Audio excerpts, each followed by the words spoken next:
Self cleaning start பண்ணலாம். இப்போ என் face கழுவி 45 மினிட்ஸ் அப்படியே விட்டுட்டேன். இப்போ என் ஃபேஸ் ஜெனரலாக ரொம்ப ட்ரை ஸ்கின். இது வந்து இந்த ஃபோர்ஹெட்க்கு ரப் பண்ணி பார்க்கும்போது நமக்கு தெரியும். சில பேர் தெரியாதுல்ல, அவங்க ஸ்கின் என்னன்னு அவங்களுக்கு தெரியாது. ஸோ பிகினர்ஸ்க்கு வந்து இந்த மாதிரி ரப் பண்ணி பார்க்கணும். ஸோ அவங்களுக்கு வந்து தெரியும் ரொம்ப ரஃபா இருக்கும், ஒரு சாஃப்ட்னஸே இருக்காது. அந்த மாதிரி ரொம்ப சாஃப்டா இருந்துச்சுன்னா நார்மல் ஸ்கின் தான், ஒரு பிரச்சனையும் இல்லை. இப்போ ரொம்ப ட்ரை ஸ்கின். இப்போ மூக்கில் மோஸ்ட் ஆயில் வந்து ரிலீஸ் ஆகும், வந்து டீ ஜோன் அப்படின்னு சொல்லுவாங்க. ஓகேங்களா? ஆயில் ஸ்கின் அப்படின்னா ஆயில் ஸ்கின்க்கு தனி ஃபார்முலாஸ் இருக்கு. சிடிஎம் அப்படின்னு ஒரு ப்ராசஸ் இருக்கு. கிளென்சிங், அப்புறம் டோனிங், அதுக்கப்புறம் வந்து மாய்ஸ்சரைசர். இது பாருங்க, இந்த டெக்ஸ்சர் பாருங்க, இப்படி கவுக்குறேன் இல்ல உள்ளதா இல்ல. அப்போ ரொம்ப திக்கா இருக்கு. இந்த மாதிரி திக்கா இருந்தா தான் ட்ரை ஸ்கின் யூஸ் பண்ணணும்.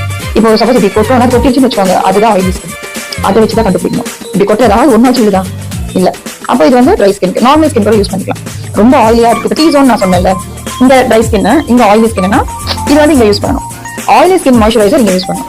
ஆயிலி ஸ்கின்னுக்கு மாய்ஸ்சரைசர் எப்படி இருக்கும்னா ஜெல் ஃபார்ம்ல இருக்கும். பிரைமர் நீங்க வாங்கும்போது ரேடியன்ஸ் போட்டுக்கலாம் பாருங்க, ரேடியன்ஸ் பேஸ். இது வந்து கரெக்டா என்னோட ஷேடு.